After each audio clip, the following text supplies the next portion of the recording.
नमस्कार मित्रांनो, आज आपण हरभरा खरेदी सुरू झालेली आहे. त्याचे आपण सेल्फ रजिस्ट्रेशन म्हणजे सेंटरवर जे शेतकरी जाऊ शकत नाही तर त्यांच्यासाठी आपण घरबसल्या मोबाईल ॲप थ्रू नोंदणी कशी करायची ते आता आपण बघणार आहोत. त्यासाठी आपल्याला प्ले स्टोअरवर जाऊन एक पहिला ॲप म्हणजे ई समृद्धी हे ॲप डाउनलोड करायचं आहे आणि त्याला इन्स्टॉल करायचं आहे. मी डाउनलोड केलेलं आहे म्हणून मला ओपन असं दाखवते. त्यानंतर इन्स्टॉल केल्यानंतर ते इन्स्टॉल करायचं आहे. त्यानंतर एक दुसरा ॲप आहे आधार फेस आर डी म्हणून ते पण ॲप आपल्याला डाउनलोड करायचं आहे आणि त्यानंतर ते इन्स्टॉल करायचं आहे.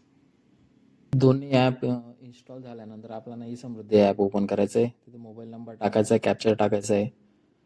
कॅप्चर टाकून सबमिटच्या बटनवर क्लिक करायचं आहे. सबमिट केल्यानंतर तुम्हाला एक OTP येईल. रजिस्ट्रेशन मोबाईल नंबरवर आपण ज्या मोबाईलने आहे तो OTP इथं टाकायचा आहे. OTP टाकल्यानंतर आपल्याला सदरील पेज ओपन होईल. त्या पेजवर प्रोव्हिजनल रजिस्टर बँक डिटेल्स असे टॅब दिसत आहे. तर आपल्याला चॅनलची नोंदणी करण्यासाठी सर्वात पहिले रजिस्टर या टॅबवर नोंदणी क्लिक करायचं आहे. त्यानंतर स्टेट राज्य सिलेक्ट करून राज्य सिलेक्ट करायचं, ओके म्हणायचं आहे. त्यानंतर आपल्या ज्या आधारला नाव आहे, ज्या शेतकऱ्याची नोंदणी करायची त्याप्रमाणे सदरील नाव टाकायचं आहे. आधार नाव टाकल्यानंतर त्यानंतर खाली आधारचा नंबर टाकायचा आहे. आधार नंबर हा व्यवस्थित टाकायचा, चुकू द्यायचा नाही. त्यानंतर ओके कॅप्चरवर ओके करायचं आहे. जे त्या ठिकाणी आधार ऑथेंटिकेशन असा एक टॅब आपल्याला खाली दिसत असेल त्यावर क्लिक करून जे चौकोनी बॉक्समध्ये ह्युमन आहे तिथं क्लिक करायचं आहे. क्लिक केल्यानंतर आपल्याला जे आधार फेस आर डी आहे ते ॲप ओपन होईल ऑटोमॅटिक आणि त्याच्याने आपला फेस स्कॅनर आपलं जे आधारला रजिस्ट्रेशन असेल सर्व माहिती आपली आधार सर्व्हर थ्रू इथं फेच होऊन जाईल. फेच झाल्यानंतर नेक्स्ट या बटनावर क्लिक करायचं आहे. नेक्स्ट या बटनावर क्लिक केल्यानंतर महाराष्ट्र, त्याच्यानंतर जिल्हा, त्याच्यानंतर तालुका, विलेज आणि फार्मर कॅटेगरी असं सिलेक्ट करू शकतात.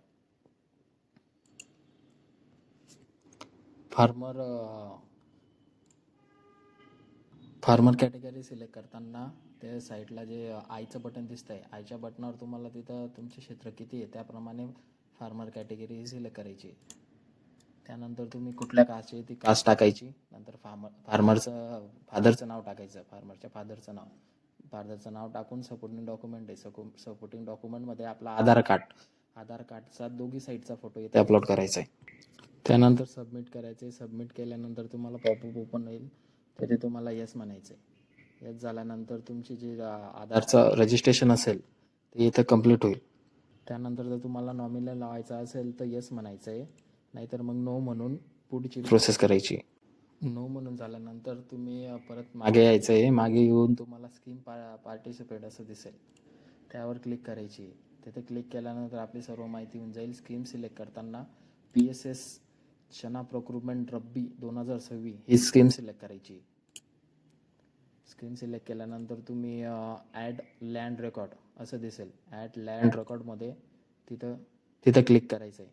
त्याच्यानंतर तुम्हाला लँडची माहिती भरायची आहे. आपला जिल्हा, तालुका, त्यानंतर विलेज, त्यानंतर आपला सर्वे नंबर जो असेल तो, त्यानंतर सर्वे नंबर झाल्यानंतर आपला खाते नंबर व्यवस्थित टाकायचा आहे. खाते नंबरने आपला हा फेच होणार आहे उतारा जो असेल तो.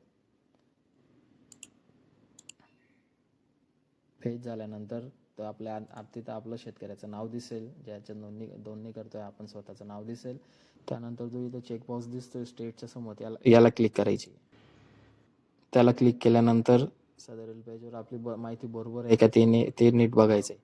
त्याच्यानं ॲक्च्युअली शोईंग एरिया आपल्याला या पेजवर दिसतोय त्या ठिकाणी आपल्याला आपला जो पीक पेरा असेल तेवढं क्षेत्र ॲक्च्युअली शोईंग एरियामध्ये तेवढंच टाकायचं आहे. ते टाकल्यानंतर तुम्ही व्यवस्थित ते टाकायचं आहे, ते चुकू द्यायचं नाही आहे.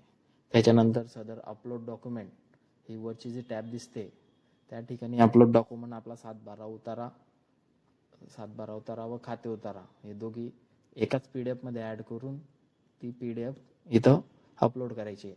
अपलोड केल्यानंतर तुम्हाला सबमिटचं ऑप्शन दिसतंय. सबमिटच्या ऑप्शनला आपण क्लिक केली तर तुम्हाला एक फॉर्म डाउनलोड होईल. त्या फॉर्ममध्ये आपली सर्व माहिती असेल आणि तुमची नोंदणी ही घरबसल्या होऊन जाईल. धन्यवाद.